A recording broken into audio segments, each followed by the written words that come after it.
Good day, everyone. I suppose many of us will have gained our knowledge, or certainly our impression, of the Home Guard from the iconic BBC series Dad's Army. Of course, first aired in the 1960s when even I was relatively young. And I have to say that the history of the Home Guard from that very same series. Of course, it's immensely funny. And because it's a period show, it hasn't dated. And whilst it is, of course, in part a parody of the Home Guard, there's an awful lot of truth in it. There's a memorable scene, which I'm sure everybody will remember, when it appears that the Germans are about to invade Warwick-on-Sea, and the Home Guard form their barricade across one of the town streets. Now, they have virtually no weapons. All they have is a shotgun with 3 cartridges, and they place the shotgun on top of their impromptu barricade and dole out their cartridges ready to withstand the might of the German army. It's funny because it didn't happen. And then, of course, the air raid warden makes them clear the whole barricade away because it's stopping the flow of traffic. And it is funny. Had it actually happened, had the Germans actually invaded, it wouldn't have been funny at all. We just have to look at the fate of other countries, Poland perhaps with the AK, the Home Army, who rose against the Germans in Warsaw in 1944. And in the course of that rising, over 200,000 citizens, Polish citizens, died. Many simply murdered out of hand by SS death squads. That could have been the situation here. The fact that the strip of channel and the inability of the Germans to cross it really was what saved Britain. Hitler and the Germans never actually had the capacity to mount a full amphibious operation. It wasn't their style of warfare. On land, at that point, they were unbeatable. Their panzers had swept through France and Belgium and the Low Countries and had driven the British Expeditionary Force almost literally, well, quite literally, into the sea.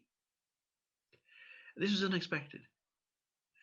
When war broke out in 1939, most people probably, including senior command, were expecting some kind of replay of the Great War, a siege line of trenches networking across northwestern Europe, and years of grinding attrition. Hitler thought it might well be the same. He had no bright idea for winning the war at that point. Hitler never did have an original idea. What he did have was some very, very able subordinates, and at that time, before he lost the plot completely, he was prepared to listen to them. The British Expeditionary Force then sailed to France, much as their fathers had done in 1914, with the objective of bolstering the French. Now, the French were Europe's largest army, massively outnumbered the Germans. They had more tanks, more planes, more guns, more men. They had these huge fortresses, the Maginot Line. The French believed themselves to be safe. They weren't. Their fortifications would have been admirable for 1914, but were obsolete by 1940. And when the blow did strike, which was on the 10th of May 1940, when Hitler had listened to the advice of Heinz Guderian, Schneller Heinz, his Panzer General, and von Manstein, and a needle rapier thrust of German armor broke out through the Ardennes, thought to be impassable to tanks, and crossed the Meuse at Sedan. The defense collapsed, and the panzers drove straight on for the coast, cutting the Allied armies in half. This was a portent of disaster. It became pretty obvious to Lord Gort, commanding the British Expeditionary Force, that the French simply were not going to hold. The French army, despite its great size, despite its great resources, was a First World War army. Besides the casualties, the horrors of Verdun in the First War, which had taken a terrible toll of Britain and the Empire, had taken a far greater toll of France. And the French simply lacked the will to fight. The High Command lacked the capacity to instill that will or to react to a changing strategic situation. The British Expeditionary Force risked being isolated. And if it was isolated and cut off, they would have to surrender, and the war would be over. That was avoided by the deliverance, the Miracle of Dunkirk, where 330,000 Allied servicemen were lifted off the beaches by the Navy, and of course by the legendary small boats, and brought safely back to England. Still a defeat.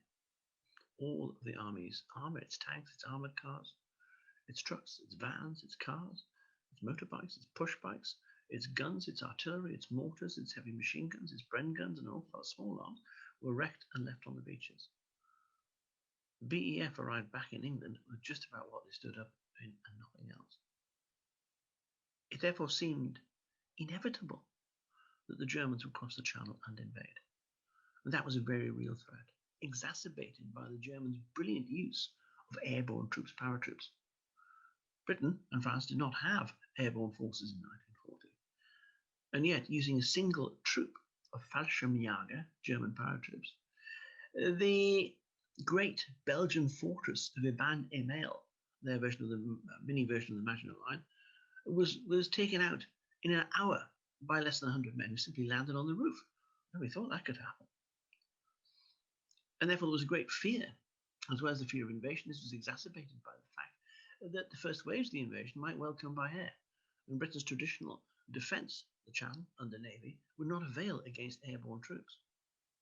Now, this may well have been paranoia, but it's understandable in the circumstances when one looks at the situation in which Britain found itself. In May of 1940, it looked extremely grim. It was in May that Anthony Eden broadcast on the radio asking for volunteers to come forward to form a kind of, not at that time a home guard, what were called local defence volunteers, LDV, very soon rechristened by the WAGs as Look, Duck and Vanish. Now, typical of British, dare I say it, procurement contracts, 1 million LDV armbands were manufactured before Churchill decided he didn't like the name LDV. It didn't have enough ring to it. It wasn't strong enough. It wasn't military enough. It wasn't manly enough. He decided to change the name to the Home Guard. Now, this was not a new development. The Home Guard were a militia, armed citizens ready to defend their own locality. And this tradition went back to the Middle Ages. There had been militias. The towns and counties had maintained militias to protect against invasions from the French or the Scotch. And in the civil wars, there had been militia units, trained bands that were mustered to defend their towns or villages. There was a militia tradition during the 18th century. Many militia units were formed to resist, again, another potential invasion in 1805 from Napoleon, and that didn't happen. And militia units became quite fashionable, a kind of boys' club during the Victorian era, when yet again in the 1850s, there was a fear that the French, always the French, might invade. They didn't either. In 1908, when Lord Haldane carried out his military reforms, he did away with the old militia and the mounted armed yeomanry and created the territorial battalions, of course, who became attached to regular army battalions. Now, they were not the Home Guard, of course. The territorial units were already serving as part of the British Expeditionary Force and would serve throughout the war in a highly commendable and brave capacity. The fact was, in 1940, Britain appeared to lack the capacity for any form of offensive action. The British Army would have to be rebuilt. And the fear was that Mr. Hitler simply wouldn't give us time. So the Home Guard was designed to fill in a whole series of gaps. The men, and it was only men at that time, there was never an official ladies' Home Guard, would wear regular army uniform, or whatever could be found, and they would muster under the guidance of the county lieutenant. So the county lieutenant of each county would be responsible, along with the senior regular military commanders for the particular district, in raising units which would be pulled together on the basis of areas, regions, and zones. Essentially, what was hoped that, let's say, each settlement, each village, could produce a platoon of men, anywhere between 25 and 45 men, and that perhaps a couple of villages would pull together a company, and a district might manage a battalion, 4 companies. The response was overwhelming, and particularly strong in the northeast of England, our part of the world, because many men here, those who worked in the mines or industry or teaching, were in reserved occupations. They could not join the regulars, and therefore being able to join the Home Guard was an outlet. It was a way in which those who could not serve in the regular forces could still do their bit. And of course, many of these were young, fit men. The idea that those who joined the Home Guard were all rather doddery and a little bit eccentric isn't entirely true. Yes, there were old men. There would be men like Private Jones who had served in the Boer War, even the Zulu War. Many, of course, it has to be borne in mind. Many of those who came forward, my wife's grandfather, who was one of them, were men who had served in the Great War. Many Home Guard soldiers were men who had seen active service during the Great War, so these were not virgins in the sense of their exposure to the risk of combat. Initially, of course, there simply wasn't enough kit. There was not enough equipment to go around. The men didn't have rifles, they didn't have uniforms.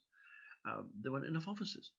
Retired officers, again, those who might have cut their teeth on the veldt in South Africa or against the Mahdi in Sudan, were dragged out to lead these units. The men turned up with basically whatever they had, their normal civic kit, and whatever weapons they could lay their hands on. I've still got the rifle my wife's grandfather carried, and that was a normal small 22 BSA sporting rifle. Quite a handy little firearm. I've shot many rabbits with it, but it wouldn't have been much use against a panzer. None at all, in fact. And uniforms, again, had to be made from scratch. Most of the early uniforms were actually made of denim cloth. And there was a lot of equipment. Some of the old Slade Waltz equipment from the 1880s was recycled. And it was white. This was white leather, sort of stuff you might have worn at Rorke Strip, which, of course, didn't really go with khaki. And the instructions were that you had to darken the leather down to a brown color. Now, I hope you're sitting comfortably. But the best way of doing it was to soak the webbing in a chamber pot, a full chamber pot, obviously, overnight, and that the acidic content of the contents of the chamber pot would be sufficient to darken down the webbing to a more acceptable brown color. I'm not quite sure what it would smell like, but that was the quasi-official remedy. And of course, the regular army had to have priority of weapons. There were many weapons. The American sympathizers, because America wasn't in the war at that point, whatever the movies tell you, sent many privately held firearms, lever-action Winchesters or bolt-action rifles, to equip the Home Guard. Problem was, like the Republican militias in the Spanish Civil War, there was no standardization of calibers. So it's essential for any modern effective fighting force that all units use firearms of the same caliber. Whatever the caliber is, it has to be the same. Where you have a whole multiplicity of calibers, you simply can't supply the men adequately. Standard British caliber, 38 rifle is 303. And the Home Guard were armed with Springfield rifles and Ross rifles, which again were a 30-30 caliber, which was slightly different. It took some time before they got Oldley and Longley Enfields, SMLEs, and then eventually Mark IV rifles with Bren guns and American Tommy guns as automatic and section squad support weapons. And of course, they had to be trained. Regular NCOs were detached from the army to provide the necessary training.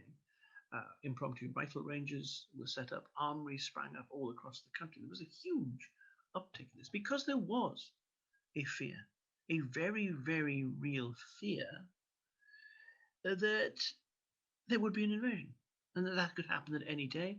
And it would be preceded by large-scale airdrops of parachutists to seize vital strategic points. And this is really where the Home Guard came into its own, because they were able to take the pressure off the regular army by providing guard units for perceived tactical and strategic targets, railway stations, important factories, road and rail junctions, communications, supply, power supply, arsenals, all of the sites that would be natural targets for German parachutists to try and seize by a coup de main. And the plan went further, much further. If you today drive along the coast of Northumberland and look at the beaches, you will see on many beaches traces of coastal defense systems. These were extensive. They were mainly all built between 1940 and 1941, an astonishing building program. And you will see tank traps, large cubes of concrete designed to prevent tanks from getting off the beach, which were placed in openings in the dunes. Pillboxes, which would mount light machine guns or machine guns to deluge enemy troops and fire as they came ashore, and larger gun installations for big coastal guns and, of course, anti-aircraft guns and latterly rocket batteries as well. Quite a wide spread of installations, and these all had to be built, of course, and they all had to be manned. And also, if you drive inland from Northumberland, you will from time to time come across what seems like a very odd place, a pillbox or two. And these represent a series of stop lines. I'll explain what that means. At the outset, it was recognized that the Home Guard might have to be the first line in defending against German invasion. It would be they who met the Germans on the beaches. And that wouldn't have been funny at all. The Germans would have had armor, but they would undoubtedly by that time would have to have had superiority, which they failed to attain during the Battle of Britain. And these would be well-trained, battle-hardened veterans coming ashore, facing old men and boys, armed often with rather ad hoc weaponry. Even the most optimistic planner conceded that the Home Guard could not halt an invasion of itself. What they could do was soak up the impact. This is Clausewitzian principle of the diminishing power of the offensive. The Russians would have called a pack front. You resist the attacker not in one stage, but by several stages, soaking up the power and momentum of his offensive. So it simply runs out of steam. That's the theory anyway. And these stop lines were therefore interior lines of defense, usually along river lines, along hills, designed to inflict further damage on the Germans as they advanced. Hold them up until the regular forces could be employed, brought up, deployed, and launch counterattacks.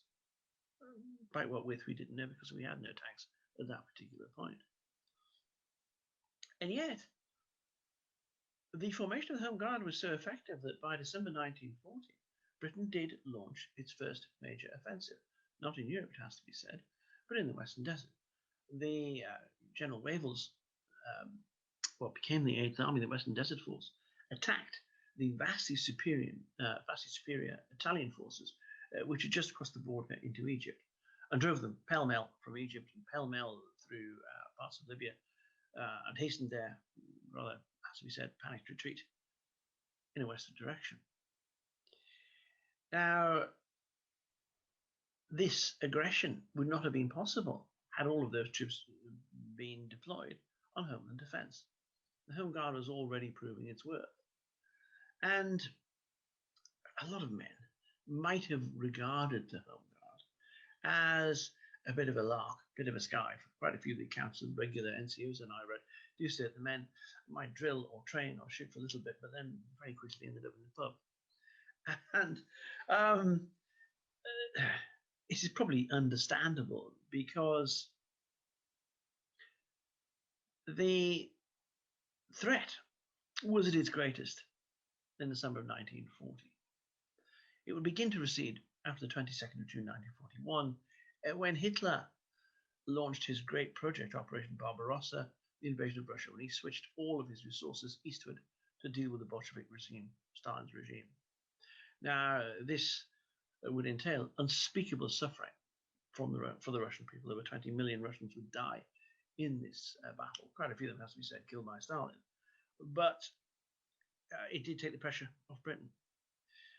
With the Luftwaffe moving east, the chances of the Germans being able to carry out their policy of blitzing the cities and much less mount an amphibious operation began to recede. In reality, they were never that great.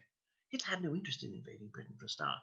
And the Germans lacked this capacity to mount an amphibious operation. When we look at the reverse, we look at D-Day in 1944, look at the planning and this vast armada of 6,000 ships that had to be brought together to form an enormous invasion fleet to convey 100,000 men onto the beaches of Normandy. And of course, that was done with the background of total Allied superiority in the air and virtually total Allied superiority at sea.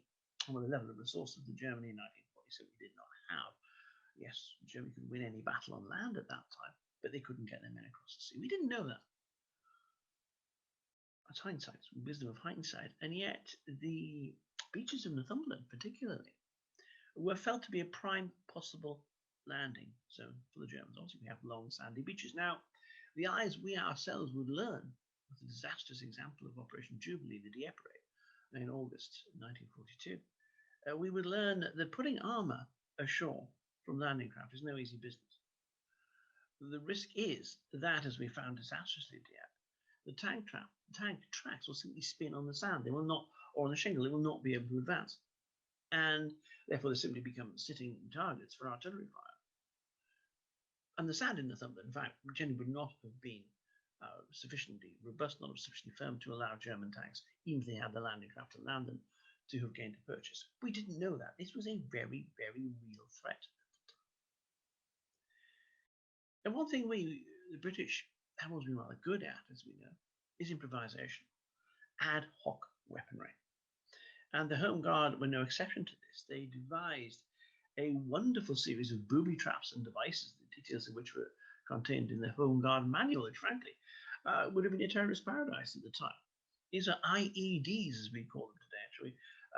Know only too much about from conflict in the Middle East and Afghanistan.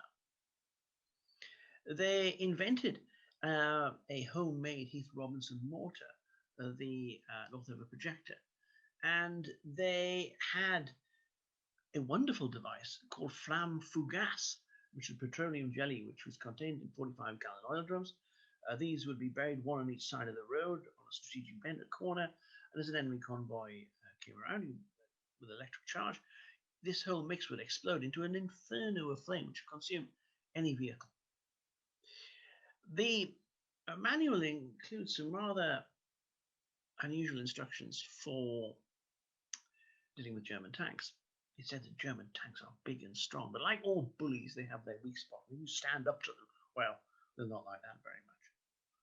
And the preferred tactic was to get your shotgun, which is a very limited range, jump on the front of the tank, obviously if the machine gun doesn't get you, and simply put both barrels through the driver's window and let him have it.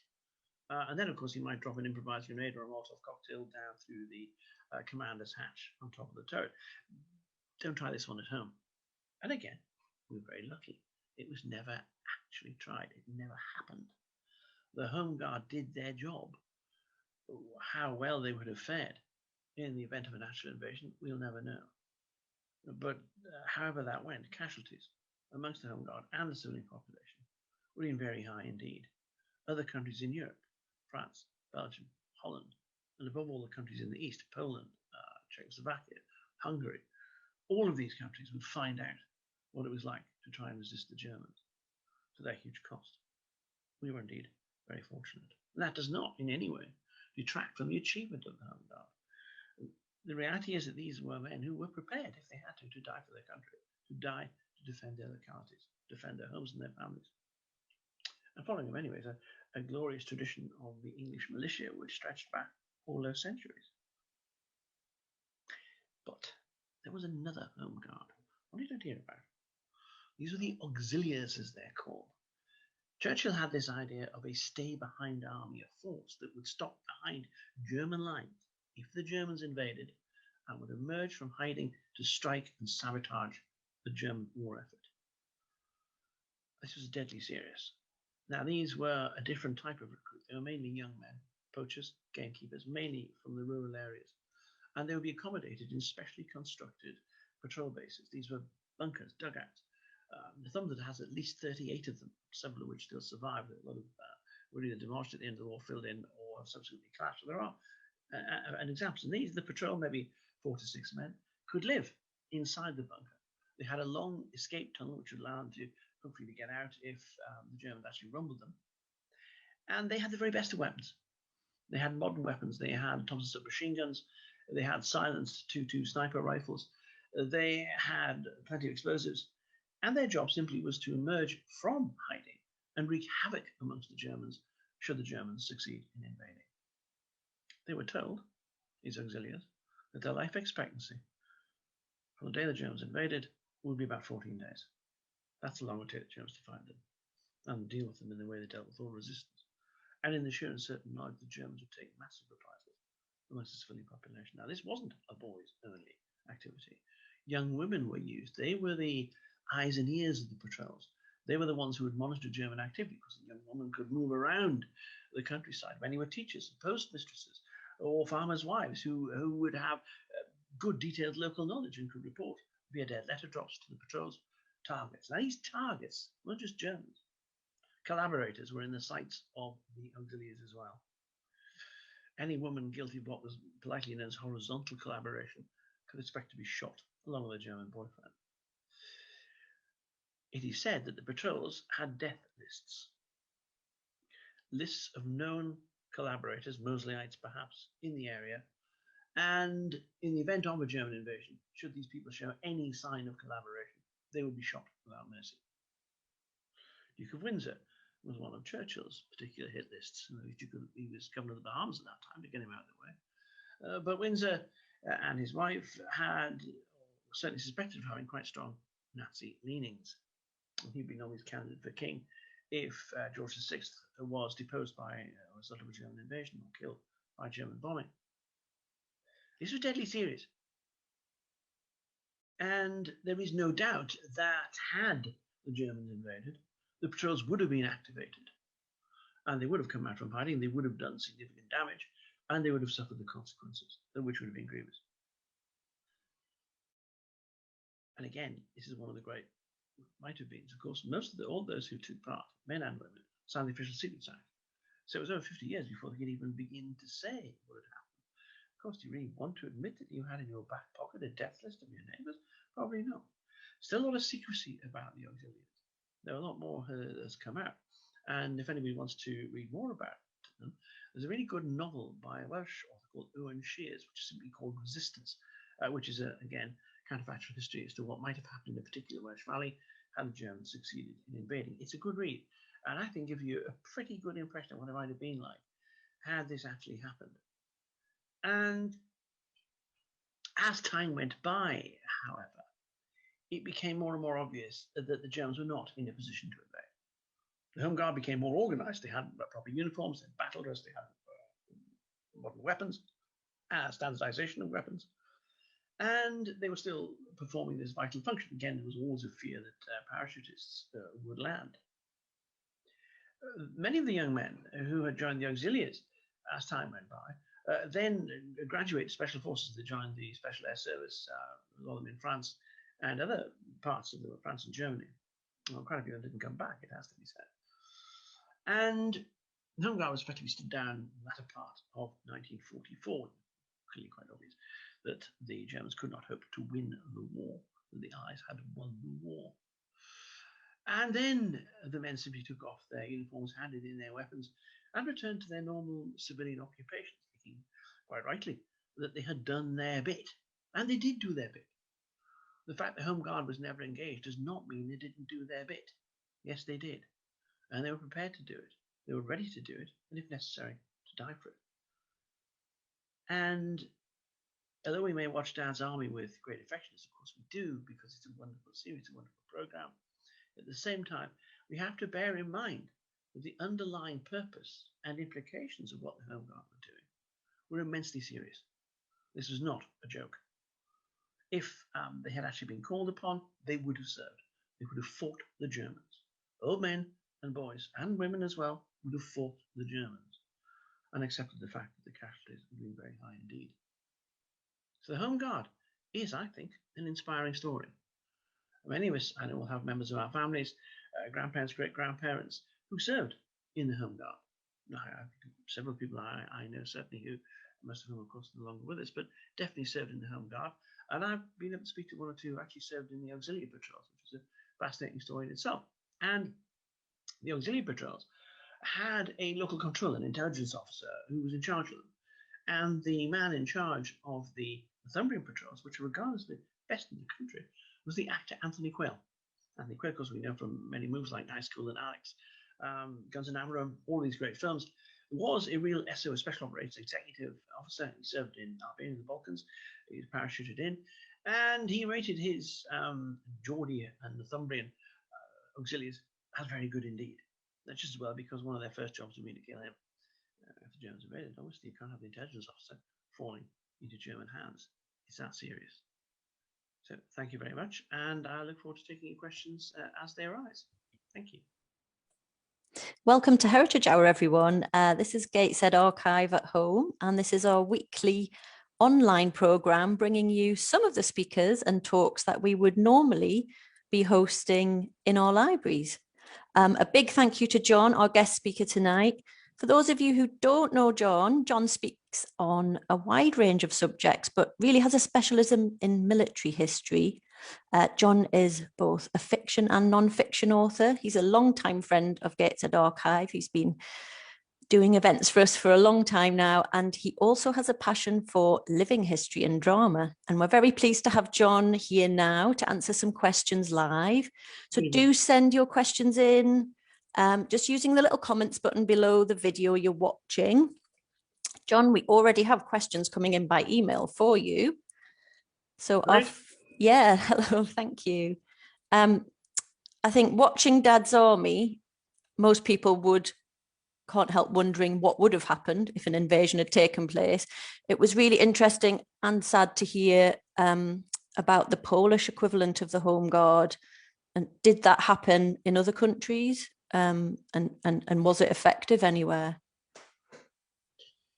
Thanks, Jen. Well, the Polish Home Army, the AK, as it was called, was a resistance organization. And they, in Warsaw, in August 1944, rose against the Germans, a major rising, tried to eject the Germans from Warsaw. The result of which was something in the order of 200,000 Polish dead, many of whom were civilians, including medical personnel, doctors, nurses, who were murdered out of hand by SS death squads. And Warsaw itself was largely reduced to rubble. That's not untypical of the price that an occupied country might pay. There was a similar rising, though it went rather better in Paris in 1944, following the D-Day landings. The Americans initially were not too keen on liberating Paris, sooner bypass it. Von Scholitz, the German general, had orders from Hitler to destroy Paris, to blow it up, to reduce it to rubble, same as they had Warsaw. But the resistance rising was more successful in Paris, and the French Second Armored Division actually raced to Paris to liberate the city. Von Scholitz surrendered, and Paris suffered relatively minor damage by comparison. But again, in France, the liberation of France, is estimated that something in the order of 100,000 French citizens, resistance and civilians, were killed in the course of the liberation of France. So fighting the Germans as a home army, as a home guard, as a resistance, it could be a very, very costly and bloody business. Yes, I can imagine. And so that was more of a real kind of underground resistance movement that was going on.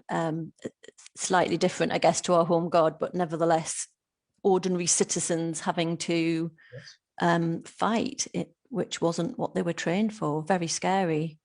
Another Dad's Army question.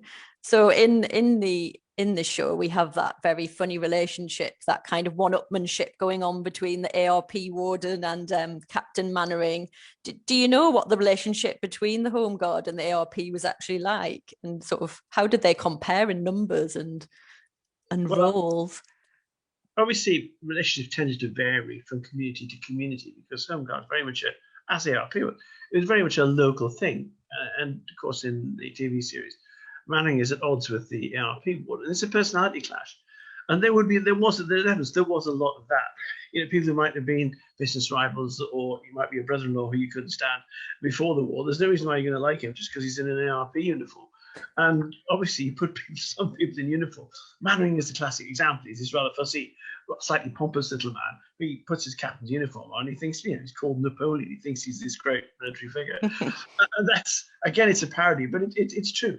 We've all met people like this who, you put a fluorescent jacket on and give them a radio, and they become a little bit power crazy. So put them in khaki and give them a gun. It's going to be a lot worse, especially in a war situation. So I think it's fair to say there were some very sparky relations between the various arms of the emergency service. Home Guard, I suppose, were part of the emergency services during the war. So yes, it could get tricky. One of the classic examples was in the event of there being paratroop landings, then warning lights had to be, VAIR lights to be fired from church steeples, like beacons to alert. And there was, in a lot of parishes, there was huge dispute as to who should have the key to the steeple, who should have the key to the tower. Normally it would be the vicar or the church warden, or should it be the local Captain Mannering? And there were huge disputes as to who should have this key, and therefore had the responsibility of running up the tower to fire a VAIR light if paratroops had been landing. And again, it stays funny because it didn't happen. But obviously, had paratroops actually landed, then it would have been a very serious business indeed. I love that idea of who's going to get the key. It's like the most special job, like kind of at school, who's going to be the milk monitor, but with quite serious implications. And it certainly made for good viewing on Dad's Army. Oh, immensely so, yeah. So we've got two questions coming in now. Anthea's asking, when the Home Guard was stood down before the war ended, do you think some of those involved kind of felt deprived of purpose? Because they would have felt quite important, I would imagine, during that period when they were serving. Yes, I think, and bear in mind that, especially in this region, the Home Guard was an outlet for men who, by virtue of the fact that they had reserved occupations, if they were industrial workers, miners, my father was a school teacher, they couldn't actually join up. They couldn't serve because theirs was reserved occupation. So they thought that in many cases, they simply weren't doing their bit. And serving the Home Guard, you put on a uniform, whatever else you felt that you were doing or playing your part in winning the war. And that was, I think, for anybody in those circumstances, that's quite a big morale booster, because we've been locked down for the best part of a year now. And think how tedious that is, how it's affected people's mental health, how it seems to grind on. Well, our parents, grandparents, great-grandparents, they were locked down for 6 years. And certainly for the first couple of years, 3 years, half of the war, there was every prospect that we could be invaded. And obviously every night, the major cities, Newcastle, and obviously Newcastle Gateshead, Wearside, were being bombed during the Blitz. People were dying. It was a real war. People were being killed. Areas were being laid waste. People were made homeless. There was all of that suffering. So the fact that you could put on your uniform and effectively were taking the fight to the enemy, even if it was no further than the end of your own street, did give you a sense of purpose. And I suppose in 1944, when the Home Guard was stood down, many would have simply said, well, yeah, we did the job. We did what we were there to do. We were there to defend the homeland in case of attack. Clearly, after D-Day, there was no prospect of the enemy being able to attack. And indeed, it's pretty obvious that the Germans were or would be defeated. Then I think many would have quite rightly have felt satisfaction that they had, all these people in the Home Guard, they were doing their day jobs as well. So, you'd be doing a full shift down the pit before you went home, got washed, put your uniform on. It was pretty demanding. So I think when the Home Guard was disbanded, stood down, I think everybody could have felt a sense of proper achievement. Yeah, that's interesting. Actually, you tend to think of the Home Guard as kind of a retired person, or maybe somebody who couldn't serve for health reasons, but you could have full-time miners doing a very long dark shift and then thinking, oh, crikey, I might have to defend the country in the worst kind of case scenario. That's great, John. Thank you. We've got a question coming in from, I hope I'm saying this right, Phoenix. Was there a cutoff age for the Home Guard? Obviously portrayed as quite elderly in the show, as it seems there are a few members, veterans of the Zulu and Boer Wars that you mentioned. Official age was 65. Okay. That was the official cutoff age. And do you think, was that adhered to, or did a few probably sneak in? There'd be more than a few who were past that age who simply slipped through the net. We didn't know how old they were, but you wouldn't want to keep them out of the fun. If they were, a fit individual, then it might well be a farmer or a gamekeeper or even a poacher, somebody who know how to use a firearm, or somebody who had been an officer or an NCO during one of those earlier wars, who actually had a skill set which they could bring to the party. So I think there would be, I couldn't tell you how many, I don't think anybody could, there would be very many instances of where men who were older than the maximum retiring age were serving, and probably quite a few who were younger than the minimum age were also serving, especially in the Auxiliaries. Sure, that makes sense. You wouldn't want to pass up kind of that really valuable military experience, which could possibly be rare in some areas of the country. David's asking about the command structure. So in the command structure were staff, officers, regulars? Normally speaking, as the organisation of the Home Guard came under the county lieutenant through the local command headquarters for the region, then whoever was the senior officer in charge of regular home forces in the area would also be in overall command of the Home Guard. So the Home Guard, if you like, was administered through the official army structure. And the senior officers, those who were appointed, say, at brigade level, would all be serving senior officers. Those who were serving at junior level, like the Captain Manring, somebody like Manring, probably, rather than being the local bank manager, I think he might have been the bank manager, would likely be somebody who had military experience. And he might well have the benefit, rather than having the wonderfully dilettante Sergeant Wilson, he might well have had a regular NCO seconded from regular forces to help to train the men. So you would have a leavening of full-time senior officers who are current serving officers, retired officers, many, of course, who would have seen service in the Great War. So these might be men who actually had vast experience. Wrong war, but still they might have had considerable experience, and younger NCOs who were drawn from the regular forces to assist in training and organization. Yeah, and I wonder how seriously the volunteers took this authority, because it's really drilled into you in the army, isn't it? But these were just citizens, yeah. So I could imagine it could be quite challenging at times. There's accounts from Durham, some very good accounts of Home Guard service at Durham County Record Office, including a few which I've read and published. And one or two of the regular NCOs who are seconded to Home Guard units are quite scathing about the fact the lads will turn up, do their bit of target practice, a bit of drill, but a couple of hours they're off, they will slip off to the pub because they've had enough. And it's and it's a Sunday afternoon, so why the hell shouldn't it? And most of the NCOs seem to have taken it in good part and given up and joined them. So it wasn't too bad. Not unbearable.